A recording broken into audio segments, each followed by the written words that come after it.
In anime, the yandere is a character whose love turns deadly, sweet on the surface but dangerously obsessed underneath. These characters are both captivating and terrifying, blurring the line between affection and obsession. Their stories are meant to thrill, to shock, and to stay safely within the realm of fiction. But what happens when this fantasy becomes real? In May 2019, the world was stunned when Yuka Takaoka, a young woman in Shinjuku, was found calmly smoking next to her bleeding lover, a scene straight out of a horror anime. The image was chilling, her expression eerily serene, as if she had stepped out of a fictional world and into the harsh glare of reality. Dubbed the anime killer, Yuka's story exposed the dark side of Japan's host club culture, where affection is bought and loneliness is exploited. These clubs, glittering with neon and promise, often mask a world of emotional transactions and hidden desperation. Her case forced Japan to confront uncomfortable truths, questions about the cost of love, the price of fantasy, and the vulnerability of those searching for connection in a city that never sleeps. The glamorization of toxic love, the pressures of modern society where isolation and stress can push people to the edge, and the consequences when fantasy and reality collide, creating confusion about what is real and what is just a performance. Online, she became a viral sensation, her story spreading rapidly across social media. Some saw her as a villain, others as a tragic, real-life yandere, and many debated what her actions truly meant. But beneath the headlines was a cautionary tale about obsession, mental health, and the dangers of confusing performance with genuine connection.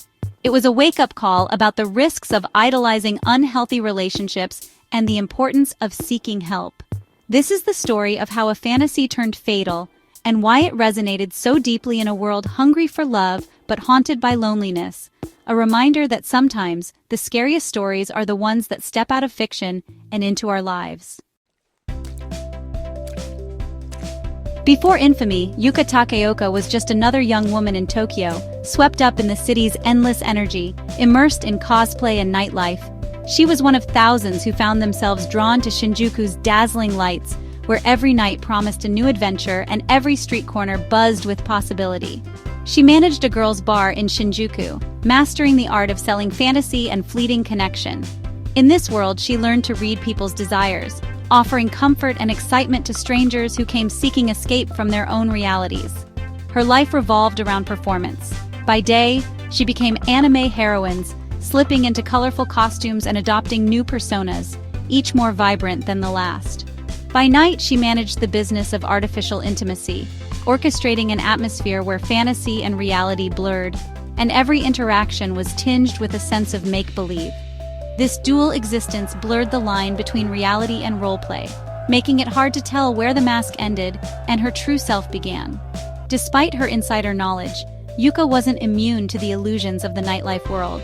The very fantasies she sold to others began to seep into her own life, making it difficult to separate genuine emotion from the roles she played. She craved something real, a connection that went beyond the surface. But in a city built on appearances, that search can be dangerous and even heartbreaking. When her passion for fantasy collided with her need for love, it set the stage for tragedy, as the boundaries between her dreams and reality shattered. The skills that helped her survive in Shinjuku's neon maze, her charm, her intuition, her ability to play any part, couldn't save her from the emotional storm to come, leaving her lost in the city's endless glow. The object of Yuka's obsession was Phoenix Luna, a charismatic host in Kabukicho.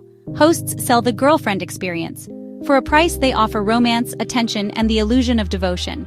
Luna, like many hosts, was trapped in a cycle of performance and debt, hustling to keep clients spending. For Yuka, their relationship began as a transaction but quickly became an all-consuming fixation. The host-client dynamic is built on blurred lines. For some, the fantasy becomes indistinguishable from reality. Yuka, despite her experience in the industry, fell for the illusion, seeing Luna as her soulmate, not a service provider. In a world where love is for sale, obsession is just another product. For Yuka, the fantasy was irresistible and ultimately destructive. Yuka's devotion to Luna was measured in yen. She spent over $1 million in a month to secure his attention. She believed money could buy love, even moving them into a Shinjuku apartment to make the fantasy real. But Luna's job demanded he keep other clients happy, and Yuka's jealousy grew. When she found photos of Luna with other women on his phone, her world collapsed. The apartment meant to be their sanctuary became a pressure cooker of suspicion and desperation. Yuka's emotional and financial investment left her fragile, her happiness hinging on Luna's loyalty. The illusion of control shattered, replaced by rage and heartbreak. The line between love and obsession was about to be crossed, with devastating consequences. On the night of May 23, 2019, Yuka's fantasy world shattered, giving way to a nightmare of violence and obsession. What began as a seemingly ordinary evening in a quiet city apartment would soon become the setting for a chilling crime that would shock the nation. Overwhelmed by feelings of betrayal and heartbreak, Yuka waited in the darkness for Luna to fall asleep. As silence filled the room, she crept closer, her mind clouded by rage and desperation. In a sudden, irreversible moment, she stabbed him in the abdomen, forever altering both of their lives. When questioned by police, Yuka confessed that her actions were driven by a twisted sense of love and possession. She claimed that if she couldn't have Luna, then no one else ever would, a chilling declaration that left investigators stunned. After the attack, Yuka didn't flee. Instead, she sat beside Luna's bleeding body, calmly lighting a cigarette. Her white clothes, now stained with blood, stood in stark contrast to her eerily composed demeanor, as if she were detached from the horror she had just unleashed. The haunting image of Yuka, serene and beautiful amid the chaos, was captured and quickly spread online. It became infamous, symbolizing the disturbing calm at the heart of the tragedy and sparking endless debate and fascination across social media. Yuka later told police that she had planned to die alongside Luna, believing their fates were intertwined. Instead, she survived, and her story exploded into a viral sensation, captivating millions and turning her into an unwilling internet icon. The apartment, once a place of hope and dreams, was now forever marked as a crime scene, a real-life yandere story that had spiraled into tragedy, leaving behind only questions and sorrow. Around the world, people watched in disbelief and horror as the line between fiction and reality blurred, and a story once confined to nightmares became all too real. The internet's reaction was surreal. Yuka wasn't just condemned, she was idolized. Fans created art, memes, and tributes, romanticizing her as a tragic heroine, a living anime character. Her blood-soaked image became an aesthetic, her crime reframed as ultimate devotion. The reality, a man nearly died, was lost in the spectacle. Luna survived and, shockingly, forgave Yuka, even asking for leniency at her trial. She was sentenced to 3.5 years in prison, a verdict that divided public opinion. The case exposed how easily violence can be glamorized online, and how fiction can warp our empathy. The story didn't end in court. It became a cultural touchstone for obsession, celebrity, and the dangers of blurred reality. Released in 2023, Yuka returned to the internet as a cosplayer and gamer, her infamy undiminished.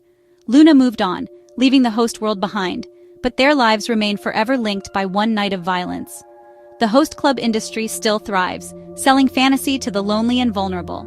Yuka's case briefly spotlighted the dangers of this world, but little has changed. The glamorization of her crime overshadowed urgent conversations about mental health and exploitation. When obsession is celebrated as romance, we risk repeating the same tragedies. The scars left by Yuka and Luna's story are a warning. When fantasy replaces reality, the cost can be devastating.